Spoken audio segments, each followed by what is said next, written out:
Olá, galerinha do nono ano. Tudo bem com vocês? Bem, hoje nós iremos dar continuidade ao nosso capítulo, né? O nosso primeiro capítulo, que vai falar ali da Primeira República, ok? E para isso, eu já vou começar iniciando, já vou iniciar a projeção do nosso livro virtual. Vamos lá. O capítulo é grande, não podemos perder tempo.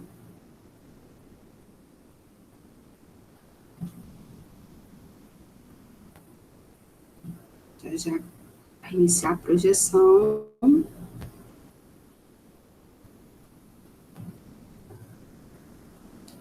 Em alguns instantes, iniciando.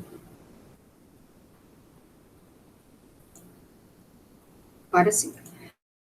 Bem, então hoje nós vamos começar na página 282 com a Constituição de 1891. Bem, essa é a primeira Constituição republicana, né, do nosso país. Bem, e aqui nós temos alguns pontos importantes, né, estabelecidos por essa Constituição.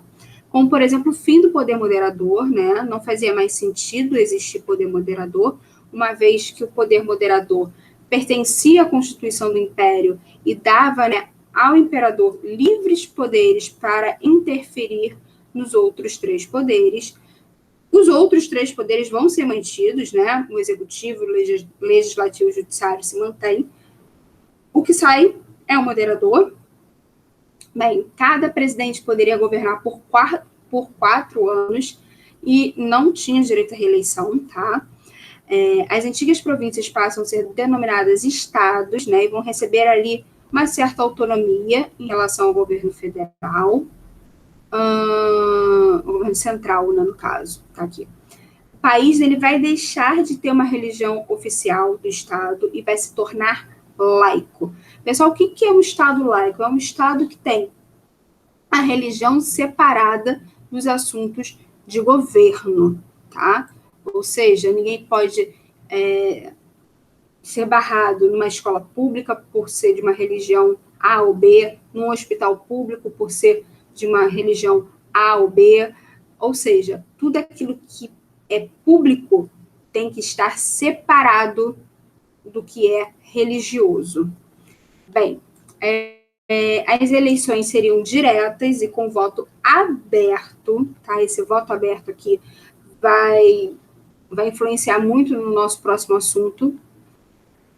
Só poderia votar homens maiores de 21 anos que não fossem analfabetos e nem mendigos.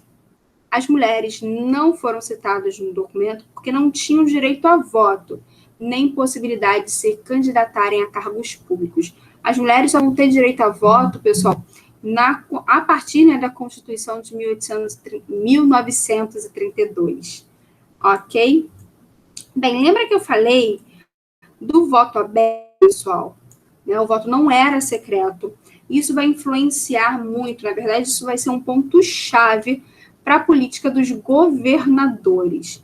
Bem, o que é isso, né? O que é política dos governadores? Ali nos primeiros anos, né, do regime republicano, ele vai ficar conhecido como política da espada ou república dos marechais, porque os militares é que serão os presidentes. Primeiro Deodoro e depois, né, o Floriano. Bem, mas o Deodoro ele vai renunciar, o Floriano vai, conhecido como Marechal de Ferro, ele vai pegar ali um governo muito conturbado, ele vai ter muitos grupos contrários, né, ao seu governo. Enfim, ele vai sofrer, ele vai passar, né, por duas revoltas, a revolta da Armada e a federalista, né, uma aqui no Rio de Janeiro, a outra no Sul. O fato é que essa instabilidade dos primeiros anos de república vão dar brecha, né, para os cafeicultores, principalmente de São Paulo, né, as oligarquias paulistas, tomarem o poder. Bem, a instabilidade do regime só obteve sucesso, a estabilidade, né, do regime só obteve sucesso quando as elites oligárquicas se juntaram ao governo central em uma espécie de acordo, né, conhecido como política dos governadores. E aí é que a gente começa a entender quais são os pontos principais da política dos governadores. O governo federal atribuía poderes aos governadores estaduais que apoiavam as medidas estabelecidas no âmbito central. Os governadores apoiavam o governo federal e representavam os interesses oligárquicos. E os coronéis recebiam apoio dos governadores em troca de influência. Então, aqui, né, vamos entender esses 3 pontos. Esses 3 pontos, nós temos 3 personagens. O governo central, os governadores e os coronéis. Quem eram os coronéis? Pessoal, esse título de coronel ele vem da Guarda Nacional lá do tempo da regência, tá? Quando várias revoltas começaram a surgir no país e o governo não tinha como dar conta de todas elas e montou a Guarda Nacional, dando a patente de coronel para aquelas principais lideranças regionais, que eram os fazendeiros mais influentes da região. E aí, como é que funciona? Olhando esse esquema, fica bem mais tranquilo. Você tem o governo federal no topo, embaixo você tem os governadores, seguido dos coronéis, e, por último, na base, a população. Bem, como funciona? A população, ela dá voto, né? Ela vota nos governadores e vota no governo federal. Bem, os coronéis vão pressionar, a mando dos governadores, a população a votar no candidato A ou B. Essa população, quando vota nesse candidato indicado pelo governador, né, e pressionado pelo coronel, ele elege o governo federal ou elege um novo governador. Quando esse cara chega aqui no poder, no governo federal, ele tem que devolver esse favor, né, que os governadores fizeram. Então, ele manda verba para os estados. Esse dinheiro também vai acabar servindo, ajudando aos coronéis. E por aí vai. Ou seja, a população ela está sempre na base. Ela é sempre pressionada pelos coronéis a votar em quem o governador ou o presidente escolheu. Vocês estão entendendo que esse voto, na verdade, não é um voto livre. Ele pode ser considerado ali, né, como um voto guiado. Essa política também vai abrir brecha para uma política chamada de política do café com leite. Por quê? Porque essa política ela era muito praticada por São Paulo e Minas para se manterem no governo federal, né? Então, ora São Paulo, ora Minas se revezavam no poder. Ou alguém indicado por São Paulo, ora alguém indicado por Minas se mantinha no poder. Por isso, política do café com leite.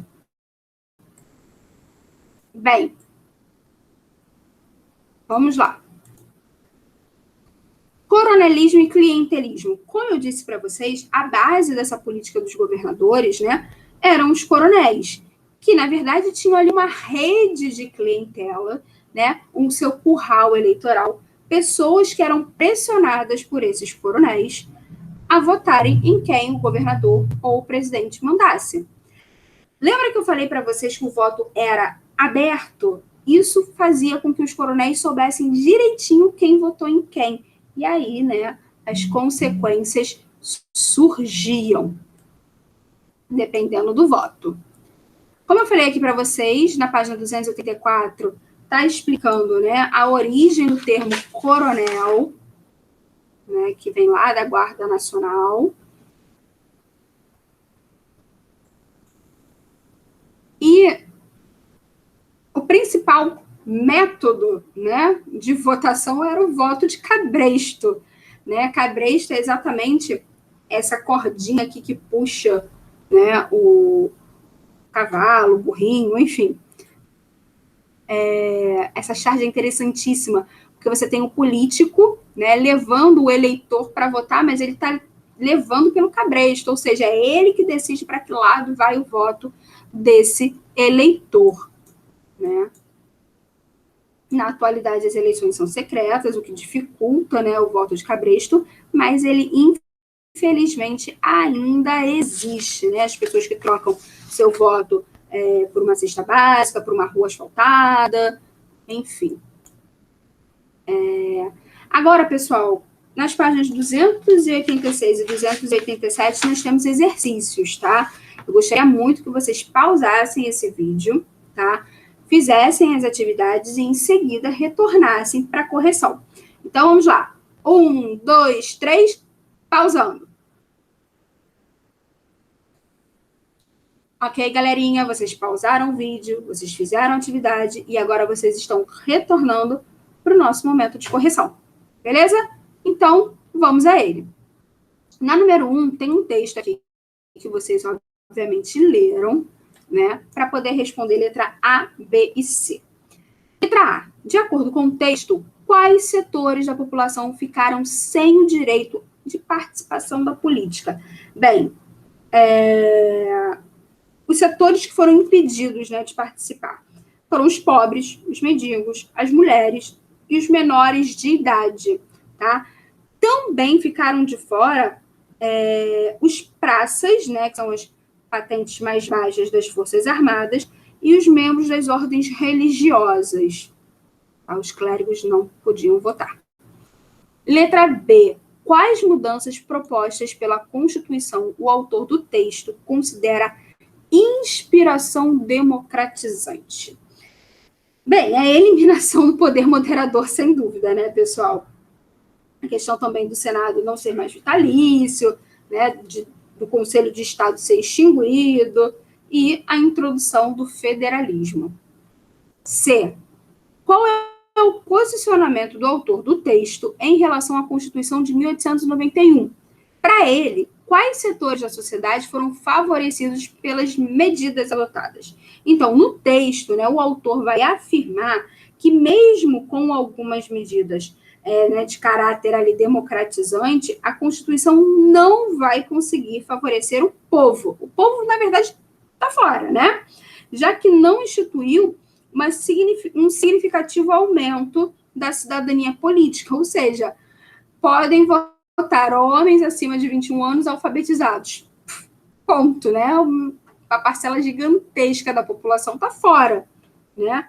Para ele, né, para o autor, os setores dominantes rurais e urbanos vão ser favorecidos, e com razão. Na página 287, está pedindo para a gente explicar como funcionava a política dos governadores no início da República.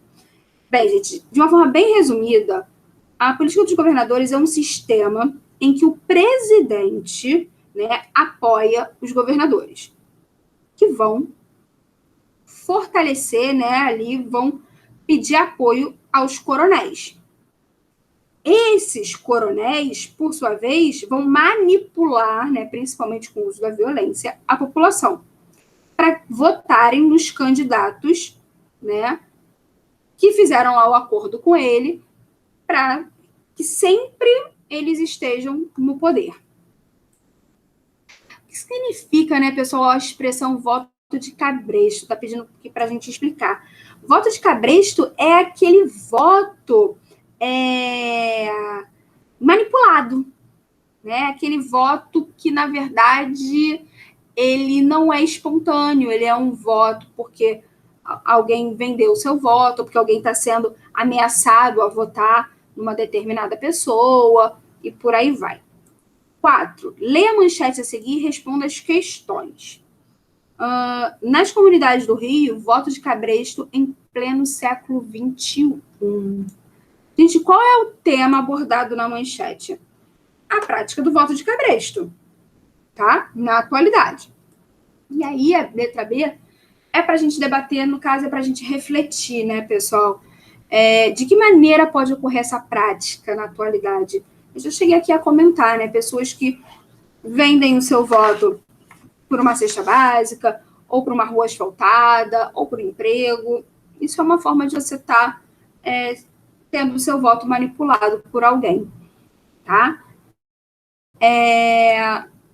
Vamos, então, agora falar sobre urbanização e modernização, pessoal.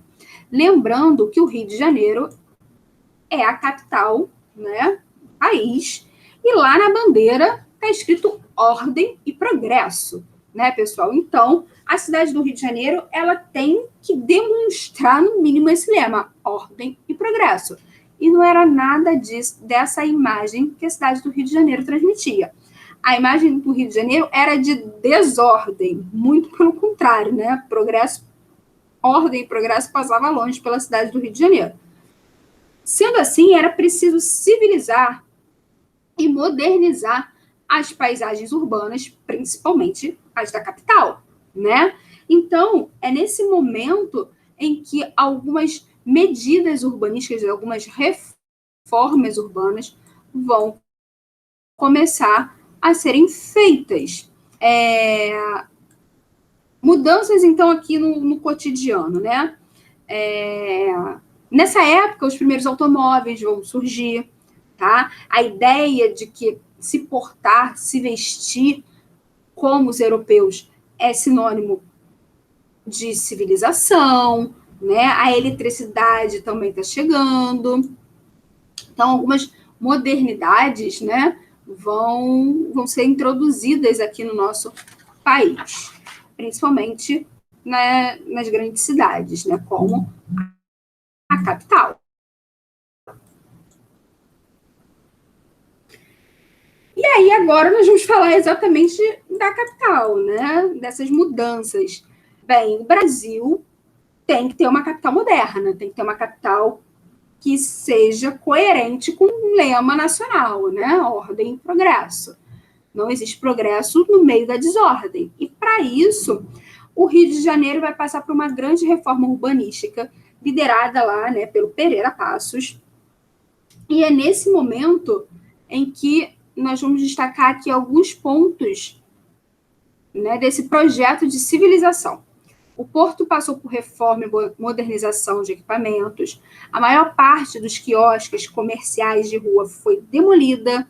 As avenidas foram ampliadas, né, seguindo ali os bulevares europeus, né, principalmente os franceses. Muitos prédios antigos foram demolidos, principalmente aqueles no centro do Rio, né, sendo da cidade, que formavam os cortiços. Novos edifícios foram construídos. Práticas como a capoeira, considerada um costume não civilizado, foi proibido. Ok? E aí é nesse contexto, pessoal, que vai rolar um momento conhecido como bota baixo. Lembra que eu falei dos cortiços? Essas construções, principalmente ali no centro do Rio, que abrigavam diversas famílias, às vezes num único cômodo, né? Famílias inteiras num único cômodo, era um sinônimo de incivilização. Então, o governo vai demolir, né, esses casarões que serviam de abrigo para essas famílias, né, de moradia, né, para essas famílias. E isso vai causar um outro problema, porque essas famílias vão ficar desalojadas, e é nesse mesmo, né, na tentativa de solucionar um problema, eles vão criar outro, que é a favelização, porque essa galera vai precisar morar em algum lugar. E aí, essas famílias vão pegar ali o que sobrou, né, dos restos das demolições e vão para os morros. E é aí que começa o processo de favelização do Rio de Janeiro. No meio disso tudo, né, pessoal, o Rio de Janeiro vai passar por uma crise sanitária, né?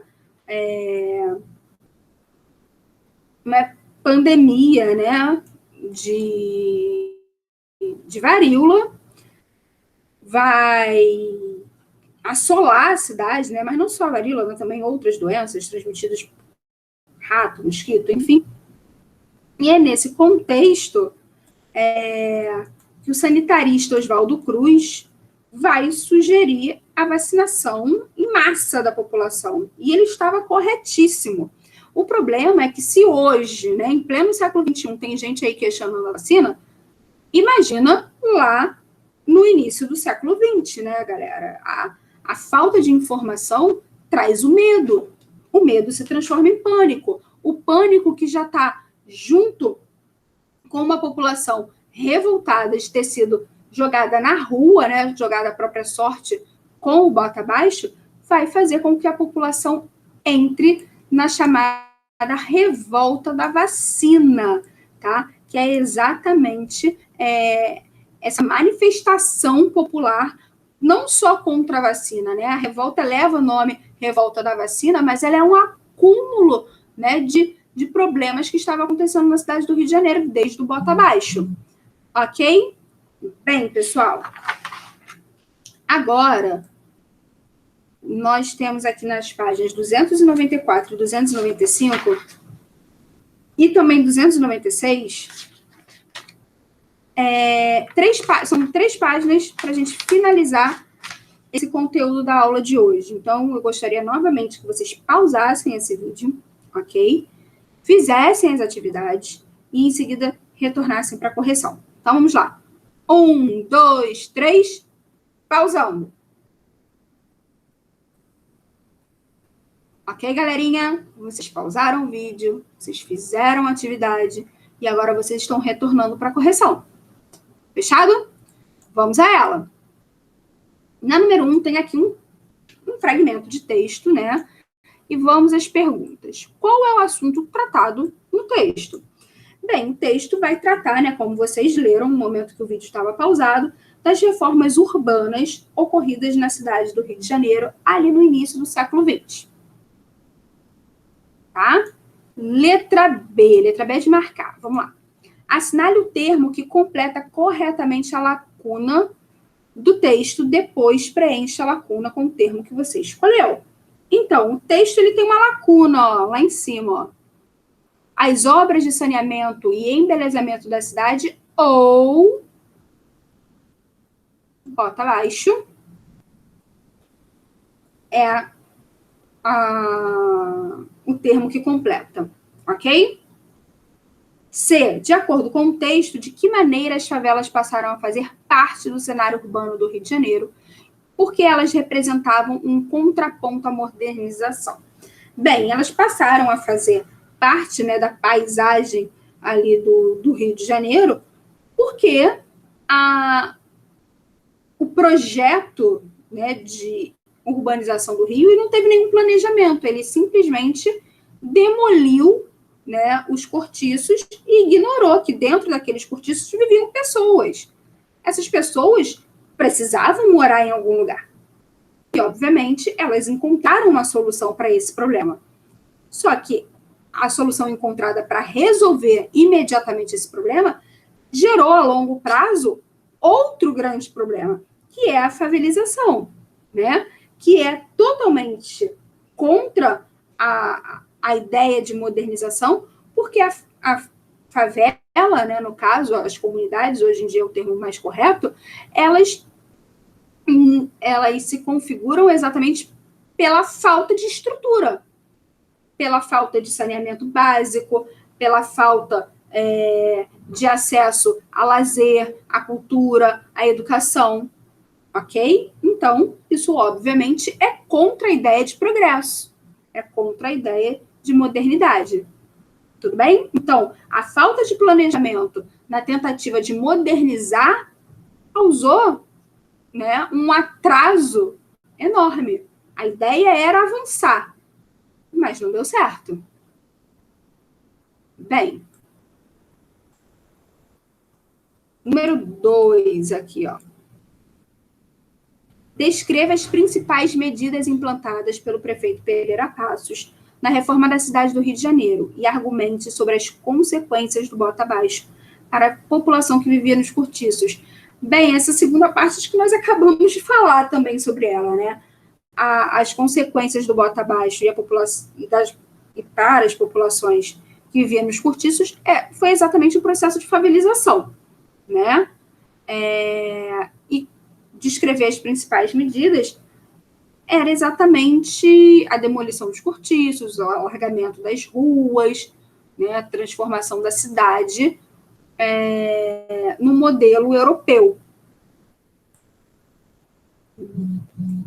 3. Observe a charge a seguir, relacione com os assuntos que estudamos e responda as questões.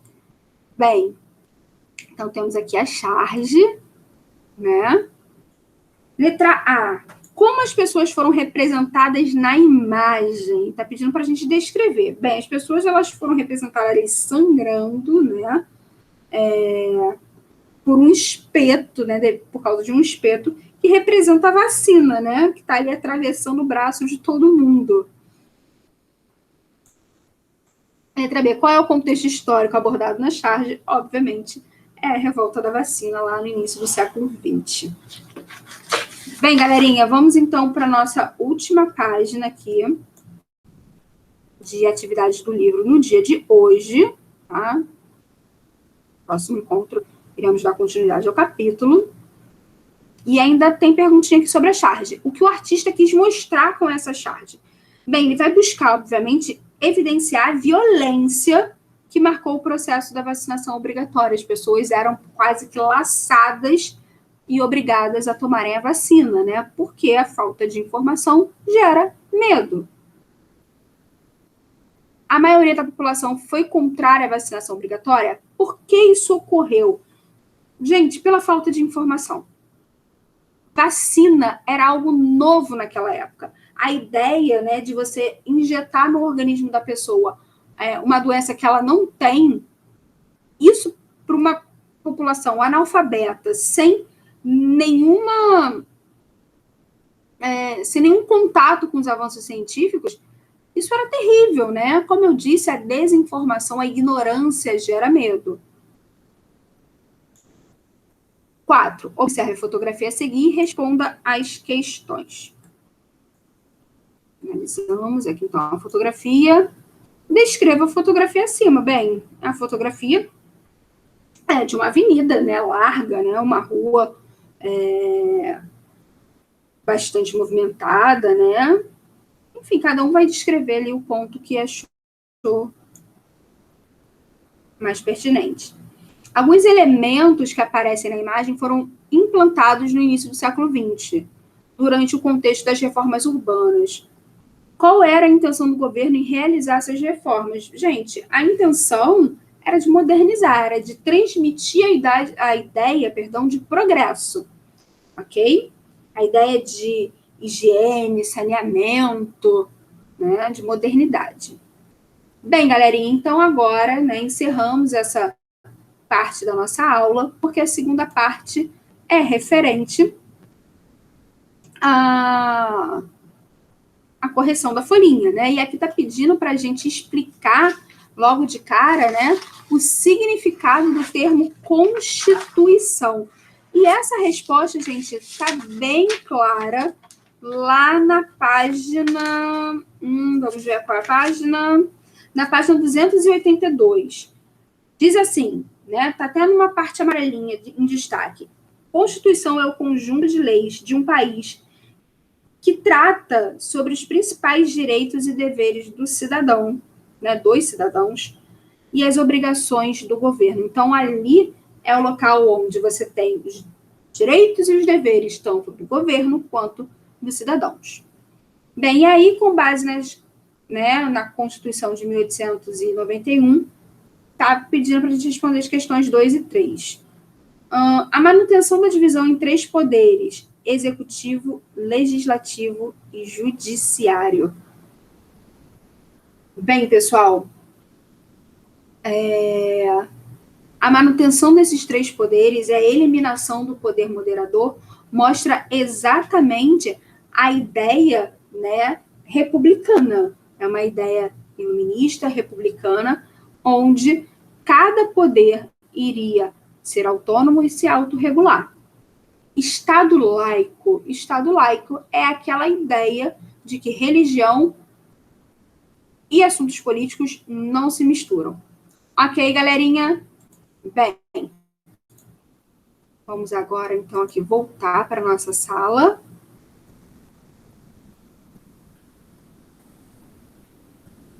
Voltei, pessoal. Voltei para me despedir de vocês. E até o nosso próximo encontro, ok? Beijinho. Tchau, tchau.